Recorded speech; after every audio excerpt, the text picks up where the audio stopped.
Good morning সবাইকে। আজকে Sunday, তাই আমার হাজব্যান্ড ঘরে আছে। সকাল সকাল আমি কিন্তু আজকে উঠে পড়েছি। কালকে এত গরম ছিল, আজকে একদম ভোরবেলায় ঘুম ভেঙে গেছে। 6টার সময় আমি উঠে ফার্স্টে ব্রাশ করে নিচ্ছিলাম, আর তারপরে একটু খালি পেটে জল খাচ্ছিলাম। তারপরে ফ্রেশ হয়ে এসে এই যে ডেলি রুটিন, এটা প্রত্যেকদিন সকালবেলা খাই। তারপরে আমি স্নান করে নিয়েছিলাম। অন্যদিন আমার শাশুড়ি মাই পুজো করে, কিন্তু আজকে যেহেতু তাড়াতাড়ি উঠে পড়েছিলাম, তাই ওপর ভাবলাম পুজোটা আজকে আমি করে দিই। পুজো করার পরে এখানে আমি চা আর বিস্কিট খাচ্ছিলাম। তারপরে যেহেতু আজকে সানডে, বর ঘরেই ছিল, ও বাজারে গেছিলো, ওকে বলেছিলাম আসার সময় একটু আখের রস পেলে নিয়ে আসতে।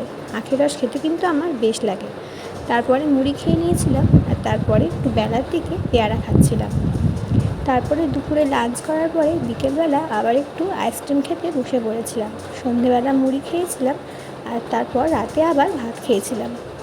এই ছিল আজকে সানডের মিনি ব্লগ। কেমন লাগলো অবশ্যই কমেন্ট করে জানিও।